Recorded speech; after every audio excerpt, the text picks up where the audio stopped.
What's up, guys? This is Beneath the Competitor podcast. We're with Rony Argueta, and yeah, we could start off by you just speaking a little bit about yourself and then your professional career thus far. Okay. Well, yeah. First of all, thanks for having me, guys. Really appreciate it. I'm originally from Orange County, from Costa Mesa. And growing up, I played. It was like Sunday league for kids. It wasn't competitive. It wasn't like super organized like club, but it was still somewhat organized, and it was still a league, and we would play against different teams. And I first started kicking a ball when I was like 6 years old, out in the front yard, just messing around, just trying to figure out how I can juggle and control the ball and manipulate it and, do different things with it. So I started exploring with the ball when I was 6 years old. I started playing organized soccer at 8 years old. And again, that was kind of like the league for kids. And then I started playing like adult league with my older brother when I was 14. So that was an experience. Yeah, I remember being like super scared and my brother just yelling at me like, "Come on, man, like man up," But you know what? I'm really glad and I'm really thankful for him because that toughened me up quick. I was 14 years old playing against like 30-year-olds and they weren't like going easy. They were like, if you're gonna play with the big boys, you gotta man up. So I'm really thankful to my brother for that. So yeah, going from there, I would play a lot, man. Just growing up, anything I could find, I would play. I would play with my friends out in the street. Did you always think of soccer's the career path to go, or you just playing? Yeah, that's a great question. Yeah, dude, since I was a kid, so it was probably like around like 7 years old after I started exploring with the ball and messing around with the ball before playing organized soccer that I would have dreams, bro. Like no kidding, I would dream about me playing professionally, and then I would have visions like I'd be out in the street with the ball, and I'd use a curb, the sidewalk curb, as a rebounder. So I'd hit it against the curb, and then it'd come back to me, and then I'd use where it has the numbers, the address numbers of the house, and then say like a line on the cement, and I'd use that as a goal, and then I'd pretend like I was Carlos Pavon because like my family's from Honduras. Yeah, and like back then, like those guys were big time players, Carlos Pavon Plumer, Tyson Nunez. And I would imagine like I would pretend like I was Carlos Pavon, dude, like shooting a PK into my like imaginary goal, and it was like I had these visions and I had these dreams ever since I was a kid. So that's a great question. Nice. That's sick.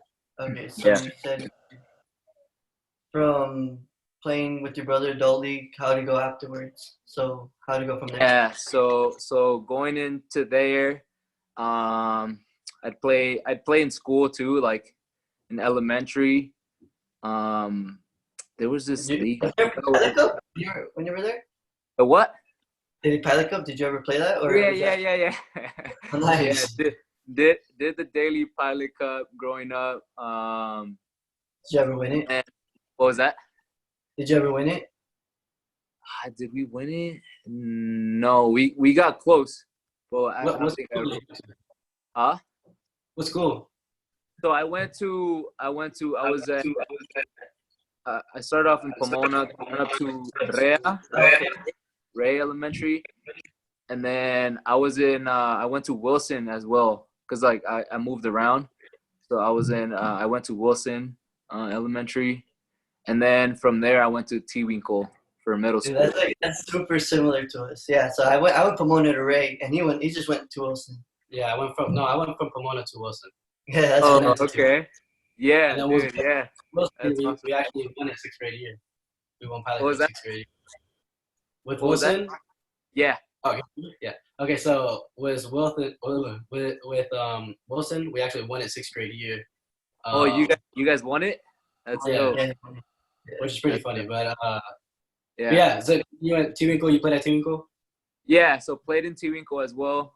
In Tewinkle I played different sports. Like growing up, I would just try different sports. Tewinkle I played volleyball. I played basketball. I played and then soccer was all. It's like obviously my love, my passion. So I had to do it. And then from there, went to Estancia High.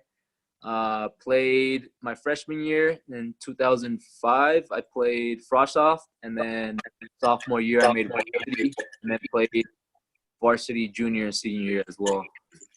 And how was that? How was the experience with your That team? experience. So my freshman year, it was cool because like I was playing with like all my friends that I grew up with, and guys that I played with like in elementary and middle school, and so it didn't feel too hard, you know, too like I didn't have to like really fight for a spot, because we all kind of grew up together and it was comfortable, you know, the environment was comfortable.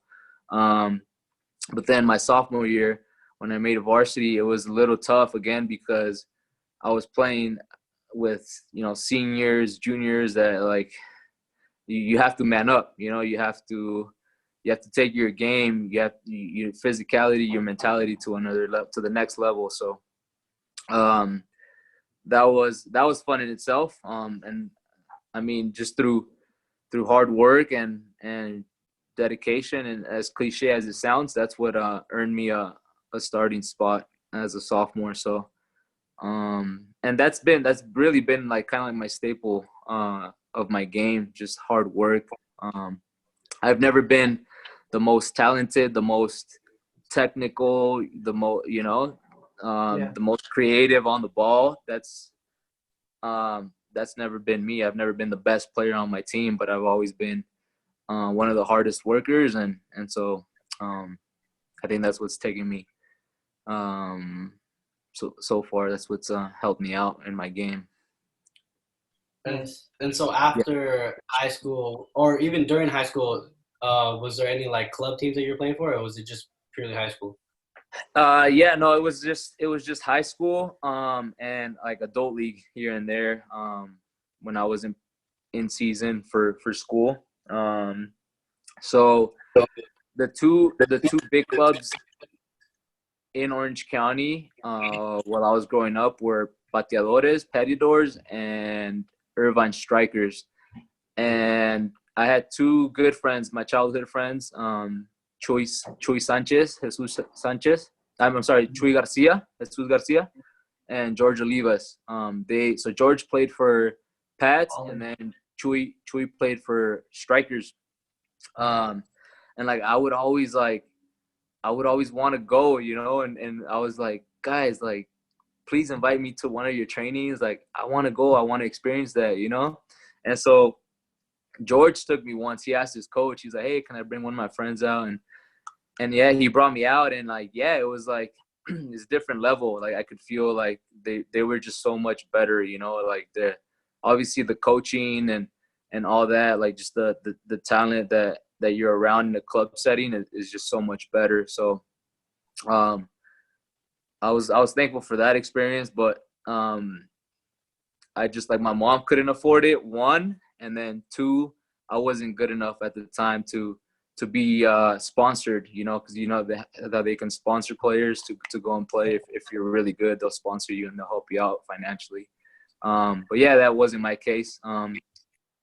Yeah, that was pretty much my childhood in terms of my soccer career. And so what was your because you said like you were always wanting to go pro. Did you ever have an idea of how that was gonna happen, or was it just like No, I never I never had like a clear path, or like you said, a clear idea of how I was gonna make it happen. But again, my older brother, like he would always he would always keep me on a like straight path, and like he would always like try and find opportunities. So I did the Sueño MLS. I don't know if you guys have ever heard of that. There was like a tryout for I think you had to be like 18 and under. So like you go, you try out, like you register, you pay your fee, and then they pick like 3 guys and they take them to an MLS club, and then it's like a tryout for a tryout with an MLS club type thing. Oh, okay. Yeah. So that was like back in the day. They used to do that a lot. It was called Sueño MLS. And so I did that, and then I would just do trials like here and there, you know. But yeah, so in high school I did really well. I did really well academically. So I got 2 academic scholarships. So I had 2 options coming out of high school to go. I had either an opportunity to go to UCI to study criminology, or UC Santa Barbara to study mechanical engineering. And so I decided to go. The only reason why I decided to go to UC Santa Barbara was because I wanted to walk on that soccer team. Yeah, because like, so I graduated high school in 2009, and they won the national championship in 2006. So it was like they were hyped, you know. It was a big deal. So like I went to the UC Santa Barbara. I did the campus visit and checked out the facility and everything, and I'm like, damn, like this is like super nice. Like I want to come here and I want to play here, you know. And so I made that decision to go to UC Santa Barbara because of that, because of soccer. Like you know, I had that academic scholarship, but it was because of soccer that I went there, and I wanted to walk on that team. And so yeah, made my decision, went to UC Santa Barbara. My freshman year, 2009, I tried out in the spring, so I did all spring with the team, and then I was the last cut right before the fall season. So the coach calls me into his office, and is Tim Vomsteeg. He's like, hey man, he's like, I want to thank you, you know, for all your hard work, but he's like, I'm not gonna need you. And I was like, okay, you know, I like, what was I gonna tell him? I was like, all right, thanks for the opportunity, and walked out of his office, walked out of the athletics department, and I was heading down the street, like on my way to my apartment, and just feeling down, you know. And I called my brother, and I was like, hey dude, like I got cut, and like I started crying, and then he's like, hey dude, like, he's like, why are you crying, man? I was like, because this is the reason why I came here, you know. It's like I wanted it. I really wanted this. I really wanted to make that team. And then he's like, hey bro, he's like, you're there now. He's like, life moves on, and you have to move with it, you know, and you have to figure out what's next for you. And so yeah, that was like that. I followed his advice, and so then what I did after that is I tried out for the club team, because there's I think UCI has one as well. The men's club team.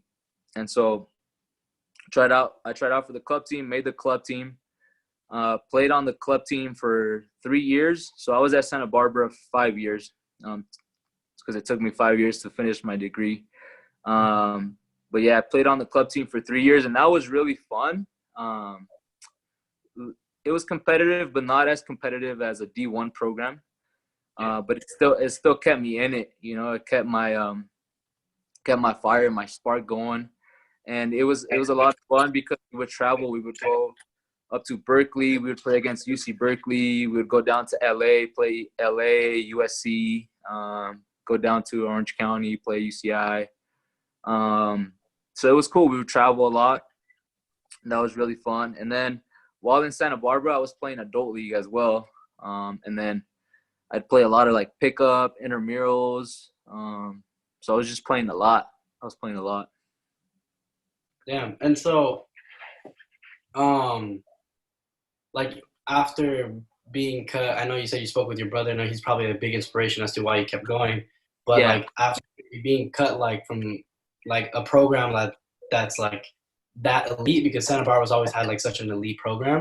Yeah. Like, did that, like, what prevented you from not stopping? Like, what made you keep like having this dream in your head that you wanted to continue like playing soccer? It's always been the love and the passion for the game. Um, ever since I was a kid, man. Ever since my foot touched the ball, no worries. When I was 6 years old, it was like, damn, like I love this feeling, And like again, it was those visions, those dreams that just kept me in it, man. And then that's how it was really growing up. It was like I said, I was never the best, and I always it's always been like the hard work, that's been my staple and what's gotten me so far.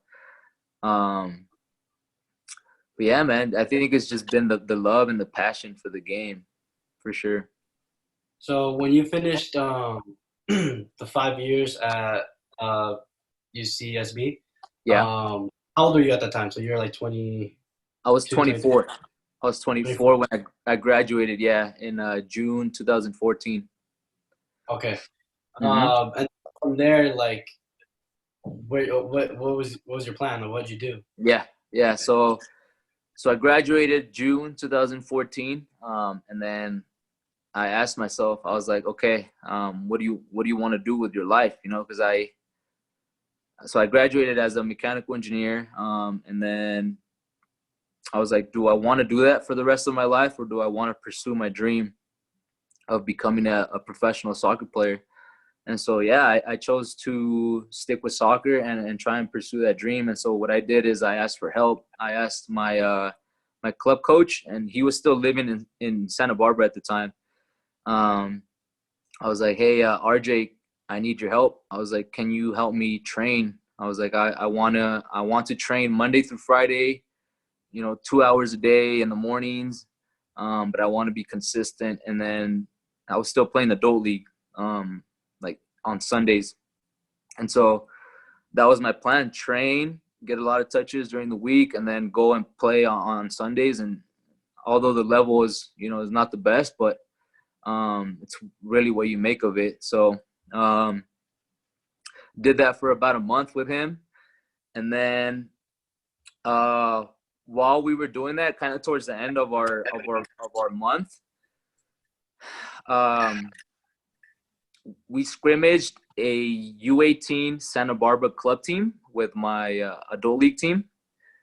And their head coach was also the head coach of the Ventura County Fusion, who they were PDL, now they're League 2 in the USL. And so, dude, I tore it up. Like, I played really well that game. And I was playing forward at the time. I was playing as a striker. And at the end of the game, a few of my teammates were like, because they're pretty close with Rudy, the head coach at the time of the team that we were scrimmaging against. They were like, hey, dude, Rudy really liked what he saw from you. He's like, he thought you killed it. I was like, oh damn, like for real. I was like, hey, can I get his contact info? I was like, I want to see if he can take me out to the Fusion and see if I can try out for the Fusion or see how I fit in with the team, And so, yeah, I was able to get his contact info. And so that was on a Sunday morning that we scrimmaged against his team. And then like Sunday afternoon after our game, I contacted him and I was like, hey, Rudy, we scrimmaged against your U18 Santa Barbara club team today. And a few of my teammates told me that, you really liked what you saw from me. And he's like, hey, yeah, I remember you. He's like, come out to the Fusion training tomorrow, which is going to be a Monday. He's like, I want to see how you fit in, and then we'll go from there. So that happened. I made the drive from Santa Barbara to Ventura, which is like a 45-minute drive, not too bad. Trained with the team. And then the following day on the Tuesday, he was like, hey, we have an exhibition match tomorrow, Tuesday, against Glasgow Rangers, Scotland premiership team, first division. Yeah, out in Ventura. He's like, I want you to come out and dress out, and just experience it. He's like, but I don't guarantee any playing time. And I was like, thank you so much for the opportunity. I was like, was just thanking him, you know. And so yeah, on the Tuesday, I drive up there in the evening. I think it was like a 7 p.m. kickoff. Yeah, dress up. I'm in the locker room with all the guys, like just super excited, you know. And then we start warming up. I start passing with some guy. I don't even remember who I was warming up with. And then, yeah, I'm like sitting on the bench, just watching the game. I'm like, man, this is real cool. Like, just enjoying the experience, you know? And like in my mind, like I was like, I'm not even going to play. Like, you know, I was just happy to be there. And it was like minute 65. Coach Rudy, he's like, hey, Rony, get up, warm up. You're going to come on. I was like, me? He's like, yeah, get up. He's like, so yeah, I got up, like started warming up, doing whatever I knew, you know. And so around minute 70, I get subbed on for the other striker. Again, I was playing forward at the time. And I didn't touch the ball maybe for like 2-3 minutes. I was just running around, like trying to get open, like defending. But I didn't touch the ball. And then around like minute 73, our left back makes a nice run like towards the middle. So he cuts inside, dribbles towards the middle, and he's kind of like at the halfway line, and he gets his head up, and I make a run in between the two center backs, and he plays me a nice through ball, and I go 1v1 against the keeper, dribble around the keeper and finish it. And then that moment for me was like, it was like a confidence boost. Like it was, damn, I just scored against Glasgow Rangers, like, and they were in the preseason, like they were still like, getting down their pieces, you know, like because they were out in California playing some preparation games. So looking back now, I kind of understand like how they were the preseasons, like for pro teams, are kind of like, again, to get the pieces right, you know, and figure things out. So, but in my mind, I was like, damn, like, so it was like a huge confidence boost. And then that moment again was like a spark, like I can play against pros and I can play with pros, you know? And so, that was that. Coach Rudy really liked what he saw again. And so he invited me to come on and join them for playoffs. So I was able to play 3 games with them during the playoffs. We got knocked out in the semifinals against Kitsap Pumas out in Tucson. But yeah, again, I would come on for like 15 minutes, play the last 15 minutes, but that was still like fun for me. That was still like a great experience. And so that was done around, it was probably like mid-July, late July. So then I kind of had to figure it out from there again. And I ended up going back home to Orange County, to Costa Mesa, to my mom's. And again, in my mind, I was still like just trying to be ready for anything, any opportunity that would come my way. So I would run, I would go touch the ball. I was playing adult league again. And then I was also I started working at an enterprise, the rent-a-car company. But football, soccer was like my priority, you know? So in August that same year, August 2014, I got an email from the Fusion about a combine that they were going to have later that year in October. And it's like their pro combines that they do them every year. They do them like 3 times a year. So I signed up, paid my fee. I think it was like $200. I was like, paid it. And it was a 2-day trial, Saturday, Sunday. I went out and just did my thing, man. And so it's funny because so Coach Rudy like knew me as a forward, you know, and yeah, he put me on my team and as a striker. And I don't know, I wasn't getting the ball, like I wasn't, you know, I just wasn't in it. And so we came out and I was like, hey coach, put me at holding mid. He's like, what? I was like, yeah, try me at holding mid. I was like, I want to play there. And then he's like, all right. And so, yeah, he put me at holding mid, dude. And I started just like balling, just, you know, like just moments that you just like, you I don't know, it almost feels like you're not in control, but you're just flowing, you know? And so, yeah, Saturday, Sunday, and I just tore it up, man. And at the end of the trial, they give you an opportunity to, you know, go and thank the coaches and things like that. So I think there was like 4 or 5 coaches there from the USL, different teams. And went around, thanked every coach. And then I got to Steve Trichu, who was the head coach of the Switchbacks where I'm currently playing. And he was like asking me a bunch of questions. Like he was showing some interest. He was like, "Hey, are you single? Are you married?" He's like, "Where do you live?" Things like that. And he's like, "You'll be hearing from me soon."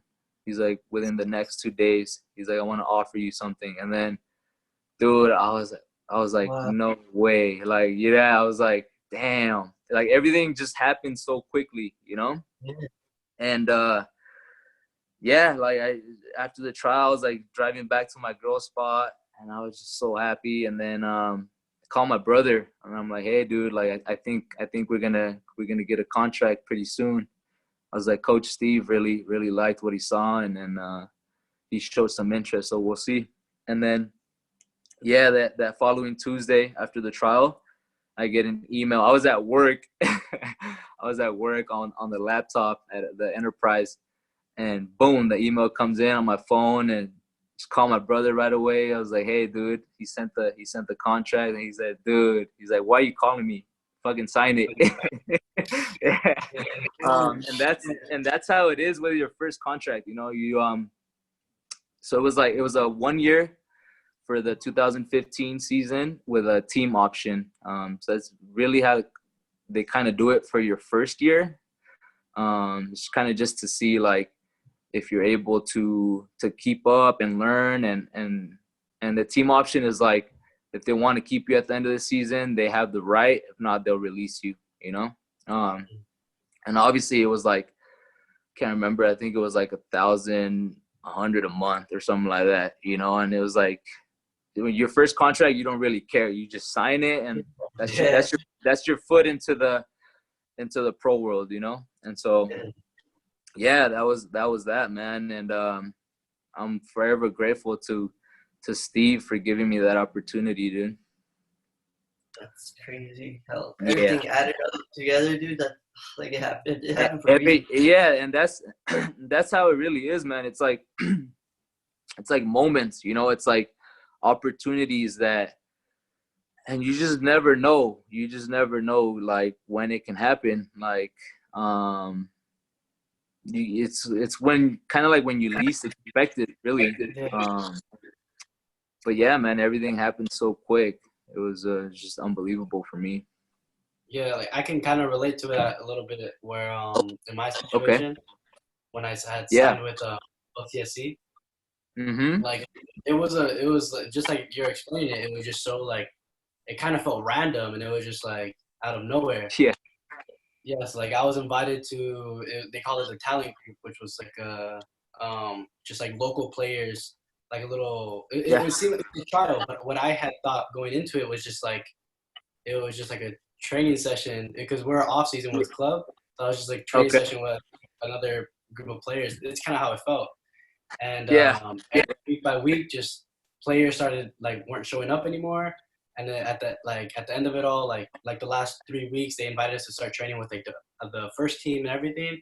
And I was like, oh, like this is sick, you know. And so I was training with them, and like I remember I would call my brother, and I would just be like, dude, I don't know what this is. Like this is like I'm training with the pro team, bro. Like this is pretty sick. And then of course. Yeah, and then like weeks went by, and then the last week they told me that I was gonna be there. I was the only person there. All the other guys that were there, like that were trying out, I guess, just got cut. And then the manager of OCSC came, like pulled me aside during the training session. He's like, "Hey, like we have a game tomorrow. Bring your parents, bring your brother.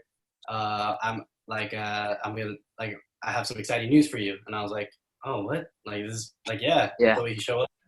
We go to his office, and then he's like, "Yeah, I want to offer you an academy contract and all this stuff." I'm like, "Damn, that's sick." So yeah, like That's just like dope. how you're playing, Yeah. it was just like it was so random. It felt like, and it was just like, yeah, it's like you never know, So it's so Exactly. sick. Dude, yeah, And that's dope, man. That's yeah, like exactly how it's surreal, It's like you're like touching yourself like, damn, like is this shit real or am I dreaming? Like what, yeah, So it's yeah, man, it's those It's moments, bro. It's awesome. crazy how like it's super similar. How like you had your brother like pushing you and do that, and yeah, I'm kind of like that with my brother. no, for Yeah. sure. How, Yeah, it's man, you yeah, you need that, bro. You need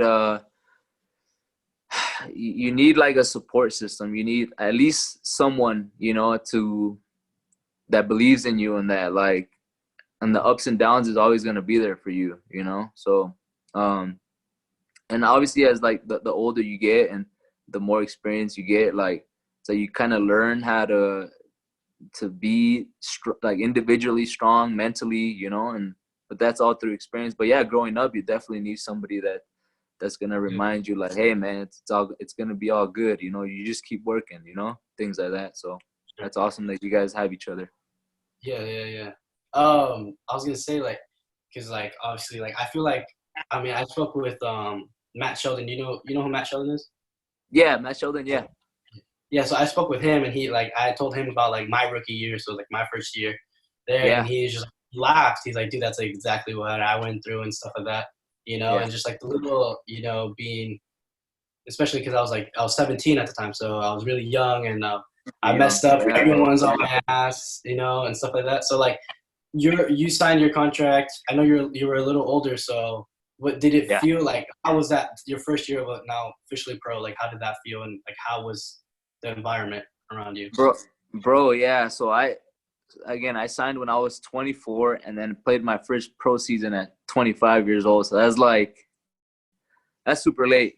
But to me it was like to me, bro, it was like I need to soak up as much information as possible and just learn as much as I can. And that's how I took it. Like it was like, all right, I'm here and I'm just gonna learn as much as I can, and whether I'm playing, I'm not playing, whatever. Like this is my dream. Like like this is we've made it, but not really because it's just getting started. Exactly.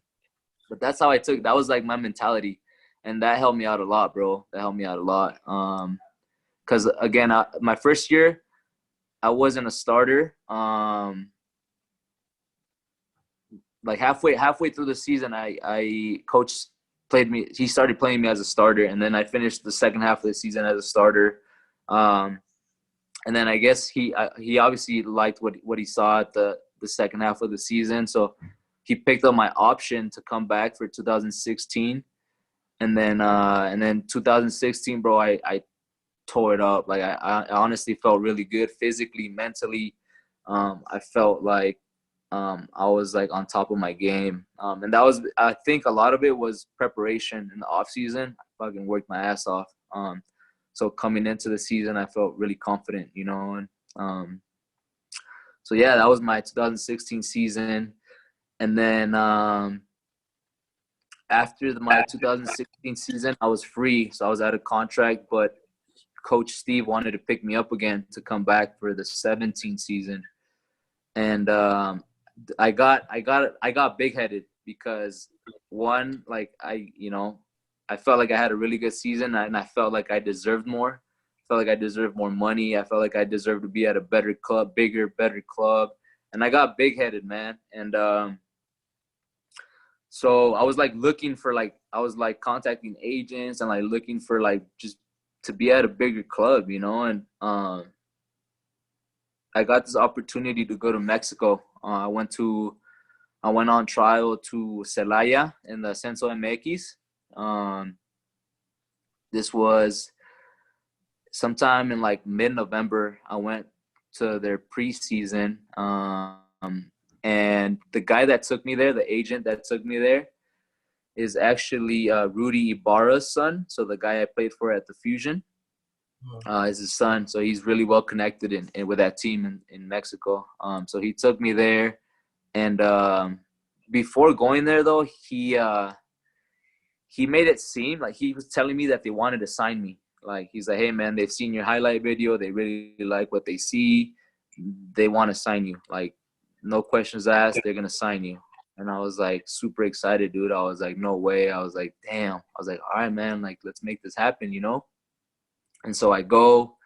My first like 2 weeks there, just super motivated, like just crushing it in training, like working extra hard.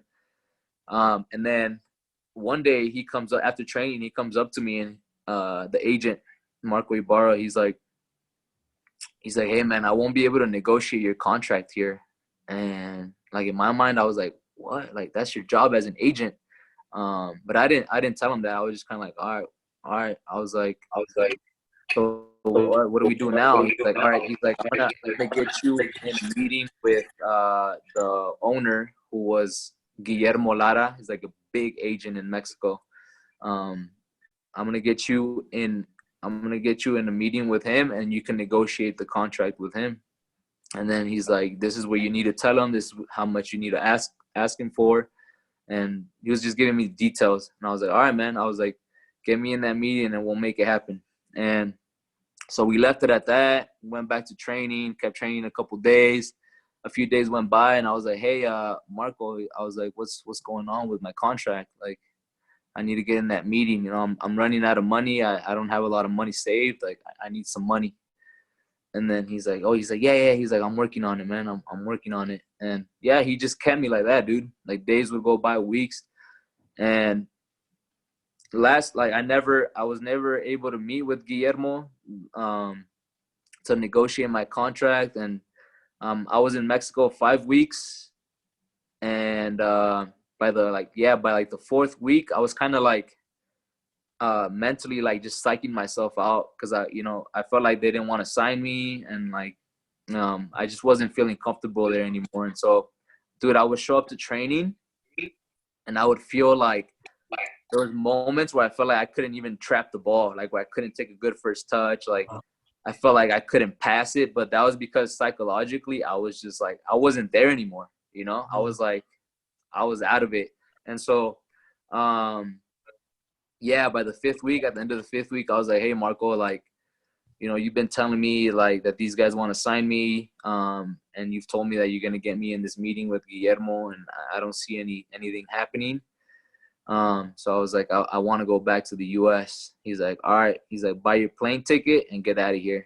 So yeah, that was that. But the thing is, like, in Mexico and like outside of the U.S., like the way they handle contracts and all that stuff is like completely different. Like here in the US, where you sign a contract and you're like pretty much guaranteed your money. Like every 2 weeks or every month, however often the club pays you, you're guaranteed your money.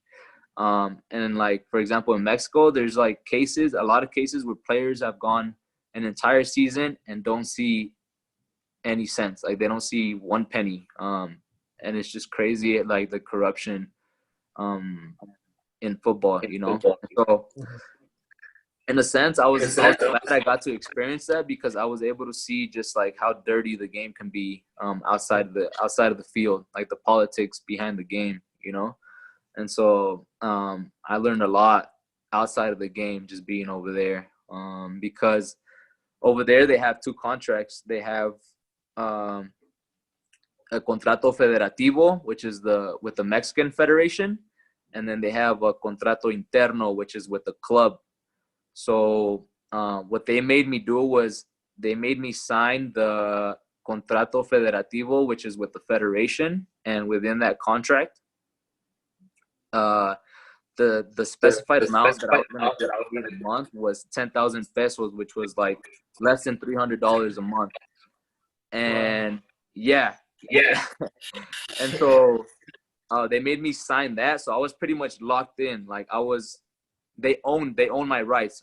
As soon as I signed that contract, they own my rights. But what I had to do first was I had to negotiate the contrato interno with the club. I had to negotiate that contract first, and then there's where we agree on the amount that we can agree on, that we both come to terms with, sign that one, and then I had to sign the Federativo after that. But once I signed that Federativo first, I was pretty much fucked because the moment I signed that Federativo, they were like, oh, all right, well, we own him. He's in our rights. Like, we don't have to negotiate a contrato interno with him now, So it was like, that's kind of what happened. And I didn't know that. But that's what they do that's what they do with a lot of players that don't really know what they're getting themselves into. So I made good friends with the guy that I was there with. He's a guy from Uruguay, Humberto Correa is his name. And he actually stayed there. And he told me that at the end of the season, at the end of the 6 months, like, they didn't pay him at all. And yeah, they didn't pay him at all, and they didn't want to release him. So he was like, he wasn't playing, he couldn't go to another club because these guys didn't want to release him. And so he was just kind of like, they fucked him, And so they do that to a lot of players, though. It's crazy. That is really crazy. Yeah. So that was my experience there. And then thankfully, Switchbacks picked me up again, man. Steve has kind of been like my lifeline in my career, really. He loves me, and again, I'm forever grateful for him. But he picked me up again, and then that was like kind of a rough season for me, mentally, because I was coming out of like my experience in Mexico, and my confidence was just like super low. And then financially as well, because coming back here, like, it was really late. It was like right before the season was going to start. And so they pretty much gave me like the leftovers, but I was like, hey, like, I'll take it. Like, I still want to play at a high level. I still want to play professionally. So that was that. And then 2018, I got an opportunity to go play in Fresno in the same league with Fresno FC. So I went there, and my experience there was okay. I didn't get along, well, not get along, but I didn't agree on a lot of the stuff with the head coach. So I think I started like half of the games there. But it was still a good experience. It was good to get out of Colorado and experience something new. Really liked my teammates over there, bunch of guys from different parts of the world. So it was cool. And then 2019, got the opportunity to come back to Colorado. Again, Coach Steve offered me again to come back. So here last year, 2019, and then halfway through our season last year, Coach Steve Tritchu got fired. He got sacked because we weren't doing well. We had a really shitty season. Yeah, he got sacked. And then the assistant coach came on as interim head coach, and he took over for the second half of the season. And then the last 2 weeks of our season, they hired a new head coach, and he came on, Alan Koch, who's the head coach now. He came on for the last 2 weeks, and he was here really just observing and just trying to see, trying to feel out the vibes and the environment and everything. And yeah, and our season was done, and Alan Koch offered me to come back for this year. I guess he really liked what he saw in 2 weeks from me, and yeah, he offered for me to come back, and thankfully I'm here again, and just experiencing another season at a high level. Yeah, that's sick.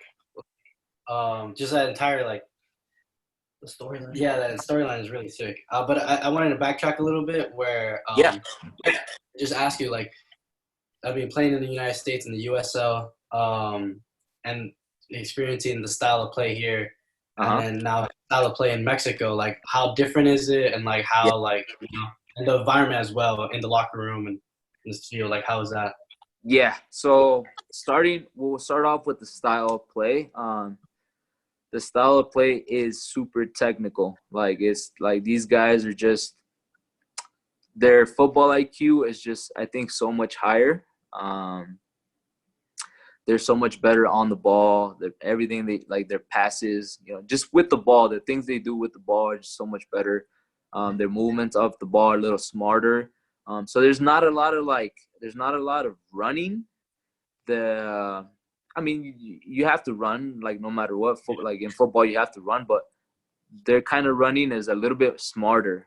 Like their timing of their runs, like everything like that, the little details, you know. So in a sense, it was better football, more technical, a little smarter decision making.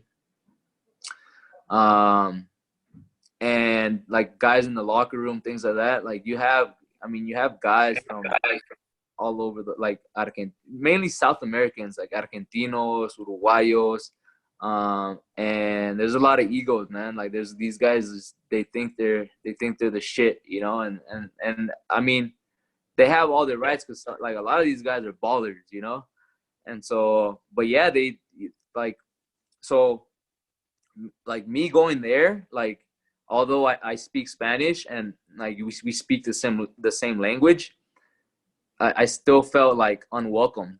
Like they like, who is this guy coming? Like this guy's not gonna take my spot, you know? And like just the whole mentality, like in those countries, like in Central America, South America, Mexico, is different, bro. Like it's like these guys, their mentality is just so much different. It's not like here in the U.S. where like we're just so much more laid back. Like we're so welcoming to other people, you know. It's like, yeah, come, like, you know, like come play for us, like, you know. Nah, bro. Over there is like, like, what's this guy doing here, you know? Like, yeah, it's a lot harder in that sense, bro. But again, that was like, I'm glad I went through that experience, although it wasn't enjoyable. And you know, I didn't feel comfortable. Like it helped me grow eventually. Like, I mean, I came out of it with really low self-confidence. Like, you know, there's times like even now where I'm like, fuck, like I hate this game, you know, or I'll tell myself like, fuck, like what the fuck, I hate it, you know. But it's like, but it was because of that experience, you know. I got to see the dark side of football. Yeah. But nah, man, like I love the game, like, and no matter what, like ups and downs, like I just don't see myself out of the game. Even like after I'm done playing, I wanna continue to be involved with the game, whether I'm coaching, whether I'm an agent, whether I'm scouting for a club. Like there's so many jobs within the game that you can do, and you know, and still make it enjoyable. So yeah. And what division was it in Mexico? Second division, Ascenso MX. Yeah. Oh, okay. Damn. Yeah. Well, yeah. Damn. So, let's go back a little. When you were in Colorado, or your first season, or not, your first couple seasons with Steve, you were captain at one point. Am I right? Yeah. So, I was captain 2017. So this was after my experience in Mexico when he decided to bring me back. He gave me the armband. Wow. And that was a shock to me, bro, because again, like, one, I felt like not that I did them dirty, but that I kind of like brushed them aside and was like, nah, I want something better, you know? So coming back here was like, damn, like this guy really cares about me, you know, and he wants the best for me. And so one, that, and then two, him giving me the armband, I was like, damn, do I really deserve this shit? Like I was questioning it, and like, but again, that was because of just, I was like so like down on myself, you know, my confidence. And but yeah, I think the reason why he did that was because he was trying to build me up again, you know.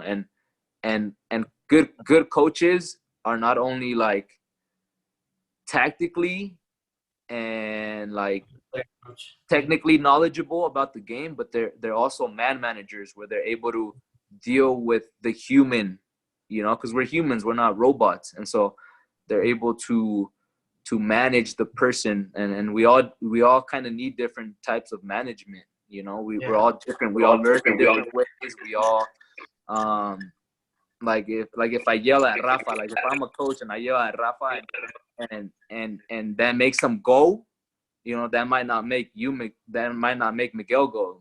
Maybe I need to bring in Miguel and be like, hey, Miguel, like try this and that, you know. So we're all kind of just different in that sense. So I can see what he was trying to do with that for sure. Yeah. Yeah. Well, so I mean, not going towards like when you were in Fresno. Yeah. Do you remember our encounter when I went? Do you remember Fresno? that or no? Yeah, no, I do remember. I do. Yeah. In the tunnel? Yeah. Yeah, I remember. Yeah, I remember. Yeah, it was crazy because I had told my brother, my dude, like I'm traveling to Fresno with OCSC, like yeah. And he's like, dude, you're gonna see Rony. I'm telling you, this is the only game he traveled to, and it's a coincidence that he's playing with where you're. So I'm like, dude, this is supposed to happen. This is crazy. That's awesome, bro. It was meant to be, bro. Yeah. He's like, dude, I remember. Yeah, I remember that. Yeah, and then so like I was like, oh damn, like I gotta make sure like I like at least see him, you know, like yeah, that's sick. And so yeah, I was there, and then it was just like so like random. Like I was walking to like our locker room in the tunnel, and then I just see you like walking past me. I'm like wait, I was like, yeah, it's something that you're not. And I knew. Yeah, go ahead. Go. My bad. Go ahead. Okay, yeah. So like I just didn't know. I'm like, dude, I don't even know if this guy knows me. Like, it's gonna be awkward if he doesn't. Yeah. And what was your thought? Like when I did approach you, like what did you think? No, I already knew. Like I already knew you're Mickey's brother, and I was ready too. I was like at one point, I mean, I even wanted to go up to you, you know, and like I was just ready for our encounter, really. You know, whether I was gonna go up to you or you were gonna come up to me. So, because I had seen you on social media, and like I had never personally met you. But I had seen you on social media, and like when they like announced your signing and things like that, and I was like, damn, that's really cool. Like, you know, that like another hometown like hero type thing, you know. And so like I was like, man, that's awesome. And so yeah, I was ready for the encounter, bro, for sure. And then I remember you told me after, you're like, yeah, dude, let's get a picture after the game, and I'm like, yeah, for sure. And then and I didn't see it. I was like, damn, like I missed out on the picture. But obviously, like, I think we won that game, didn't we? Yeah. Yeah, you guys beat us. In Fresno, yeah. Yeah. And so like, you guys were quick to go in the locker room. I was like, oh damn, like I missed out on the picture. But I like, dude, I remember that I encountered it. It was so funny to me because like I was overthinking it so much. I was like, dude, what did I say? That was funny. Oh yeah, that's awesome. That's cool though. I was so excited. So what happened? What happened to you, Rafa? You got injured? Okay, so yeah, well, are you talking like during my time at OCSC or after? Yeah, so like, so you were there one season, right, with OCSC? Yeah, so I was there. I was there the 2018 season. And then was there for their off season, and then got called back to play the 2019 preseason. And I played in a few games with them.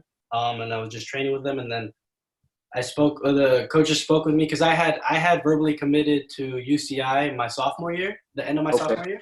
Okay. And so it was already, when I had signed, like it was already like spoken about, where it's like, if we feel like you need a little more development, we'll ask you to go to UCI and continue, you know? And so I already had that in mind. And so after the 2019 preseason, he just told me, he's like, look, like finish up, because I was also playing with Pateadores Academy. Yeah. Like while I was playing with OCSC, getting games with them most of the time. And so they just finished off the season with Pats, and then like head to UCI for a year or two, and then we'll keep in contact. That's kind of how the conversation like went and how it ended, you know, like how it ended my time with OCSC. And like, look, like I look back at it and I was like, that was a great experience, you know. I don't like, you know, like looking back at it, maybe I wasn't at the level that was at, just because mentally I was like, it was my rookie year, and I was just so like I went from playing with, you know, I was at Slammers. I don't know if you know Slammers, Newport I do. Beach. I was with, which is just like, you know, regular club team. I was with them for the longest time, and then from there, now jump to the pro level. I was like, whoa, that's a big jump, you know. So looking back at it, I probably wasn't at that level at the time, and then so I finished off the season with Pats, and then yeah, I ended up tearing my ACL, man, at a training session. Tore my Okay. ACL and meniscus on my right knee, Yeah. and so I missed out on my first season at UCI, and it was scary though because I didn't know if because I had signed already, but I just didn't know if the coaches were gonna do something where like they cut me, you know, because this was before me going into it. But Yeah. I love the coaching staff like seems to really like me too, and so they're like, yeah, no, like Cool. we'll get you rehab, get you through it, get you back on your feet, and then you know go from there. So Cool. I missed out my first season, which is unfortunate, but I learned a lot from it, and now about to be 8 months post-op, and Okay. I'm feeling good. So Nice. yeah, that's where I'm at right now. But yeah, that's what happened. And That's awesome. unfortunately, I didn't get to play in the Fresno game, which would have been really cool. But it was like such a tight game, like it was so close that Yeah. it was obvious I wasn't gonna go in. But Yeah, man. So did you have to redshirt your? So last year was the first year, pretty much. You had a redshirt.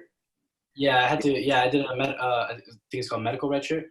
Yeah. Oh, okay, cool. Yeah. So did that take like an eligible year off? No.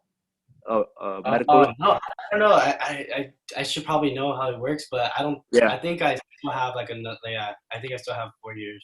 That's awesome, So, bro. Yeah. So you'll yeah. be ready to go for whenever. I mean, whenever the whole situation allows us to. Really. Yeah. You know.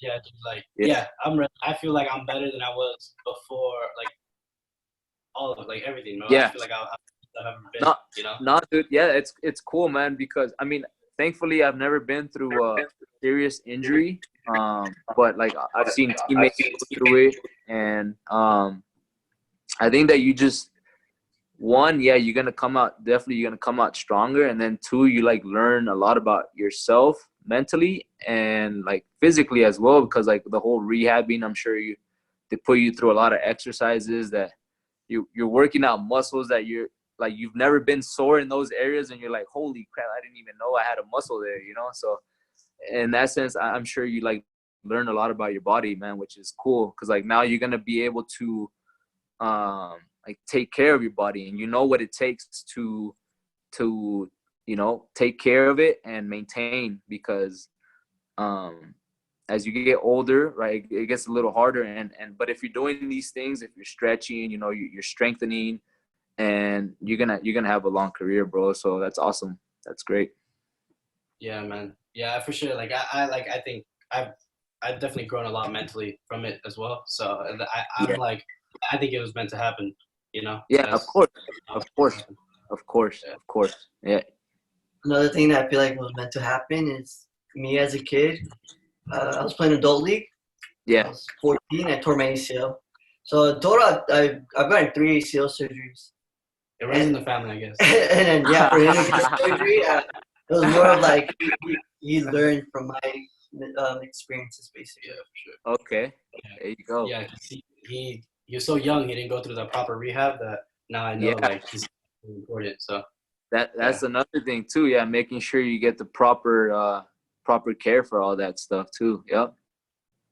So so I mean, your career, like it's inspiring for sure. Cause like, dude, like you kept going and you're still going. It's sick. I for sure find a lot of inspiration out of your story. Especially because you're out of Costa Mesa, you know. That hits literally close to home, you know. Right, baby. Yeah. Yes, sir. So how are you now, man? How is everything? How do you feel? You feel like you still got a few years in you? Like, how you feeling? Yeah, man. Dude, no, it's cool. Thanks for asking, bro. That's a really good question. To be honest with you, man, I feel like I can play, man, to like my mid-30s, bro. I feel like each season, each year, I get mentally stronger. You know, physically, I think I take care of my body. You know, I try and do the right stuff. I try and eat well, do strengthening, stretching, make sure I'm fit. If I'm not playing, I make sure I'm fit. But I feel like, again, I feel like I can play to like I'm my mid-30s, late 30s at a high level. But as you get older, man, coaches tend to not give you opportunities anymore. Like I'd like to play, bro, until my mid-30s, late 40s. I'm sorry, late 30s, early 40s. I like to play forever, bro. But it really comes down to the opportunity. And yep. If you have a coach that believes in you and that is willing to give you that opportunity, and then you go, you take it, and you grab it, and you do everything you can with it, right? But if coaches don't want to give you opportunity anymore, then it's kind of like, damn, all right, like, you know, you can go back and you can go and do trials, things like that. But if no one's willing to give you the opportunity, then it's kind of like a dead end, you know. And it's like you gotta be ready for what's next. So I think about it like what I want to do after I'm done playing, and you know, if the opportunity doesn't present itself to play anymore. And I want to stay within the game. And so a good advice would be just to build good relationships, you know, never try to burn bridges. Whether a coach, you feel like a coach hates you, and it's going to happen, you know, not everyone's going to like you. But never, you know, tell a coach off, like never burn bridges, because you never know when that coach might need an assistant or like something like that, you know. And but always keep it cool with everyone. And again, like, you know, I mean, you still have a long career, bro. How old are you, Rafa? I'm 19 now. Oh my God, you're a baby, bro. Well, I feel like I'm old. I'm 10 years older than you are. But yeah, bro, like, I'm sorry? No, I was just going to say, like, it's just, you see all these, like, players signing at 14, 15 over there, like, out in Europe and stuff. You feel like you're old once you hit 18, you know? Yeah. But again, like, we go back to, like, we all have a story, you know, and we all have our path and our journey. But, like, you were already there. Like, you know, at 17, you already there, like, and you've already experienced it. So next time you get that shot, like, you already know how it is, and you're gonna be ready for it, bro. So, just, like, you know, worry about your journey, worry about what you're doing, and everything is gonna take care of itself, brother. So, sure, I appreciate it. Yeah, man, yeah, and yeah, bro, like, you guys have my contact info. If you guys ever have any questions, ever need anything, like, I'm here for you guys. All right. For sure, bro. We'll hit you up when you come back to the OC sometime and train. Yeah, you know? Let's go train, bro. Yeah, that'd be sick. Yeah, we gotta go train together sometime whenever I'm down there. Yeah, bro. I love to train, bro. I love to. If I take, like, I can only take one day off, like, and even, like, on my days off, I gotta do something, whether I'm doing, like, mobility, yoga, whatever, you know. But yeah, bro, I love to train. So whenever I get out there, we'll definitely have to link up, get a training session in. Definitely, bro. Hey, Ronnie, I heard that, tell me if I'm wrong, but I heard that you were one of the developers of that machine that Toca has? No, I wasn't one of the developers. I used to work for Toca, bro. The one off of Fairview. Is it Fairview? Yeah, Bristol. Yeah, the one. Yeah. I'm sorry, Bristol. Yeah, my bad. Yeah, I used to work there. So right before I signed my contract, so it was crazy because the enterprise office that I used to work in was in Newport Beach off of Bristol. So when I would drive home to my mom's, I would drive past that Toca. It was like before they opened, and I would look into the building, and I would see, like, soccer goals, bro. And I was like, what the fuck? Like, there's soccer and there's footy in there, you know? I got to go find out what's going on. So one day I drove into the parking lot, and, like, I walked in the building, and then it was this big guy, the GM. He's, like, from New York, like, with his accent, like this Bronx accent. He's like, hey, what's up, man? And I was like, hey, dude, like, what's going on here? Like, what are you guys doing here, you know? And then he like started explaining everything. So they hadn't opened up yet, bro. And he started explaining what they were gonna do. And then I was like, damn, that's sick. I was like, are you guys hiring? And then he's like, yeah, actually we are. And so he gave me an application, and like, so I was still working at Enterprise, bro. Yeah. And I was like, damn, sick. So like I applied, I gave it to him. I filled it out, I gave it to him. And then like I went back to Enterprise the next day, and like I put in my 2-week notice, bro. I was like, yeah, I was like, I'm out of here. I was like, I'm, you know, footy. It's all footy, you know? So so that's how I started working there, and like I was doing like part-time training there, and but no, I wasn't one of the developers. Eddie Lewis, he's ex US national team player. Okay. He's the one that developed it. Yeah. He's like an old school guy, but I guess he was really good in his time. So yeah, he's a really cool guy too, bro. But yeah, man. Have you guys ever been in there, the Toka? I've been there. I've been there like once or twice. Yeah, it's cool. It's cool. Yeah, it's pretty dope. Yeah, it's pretty dope. Yeah.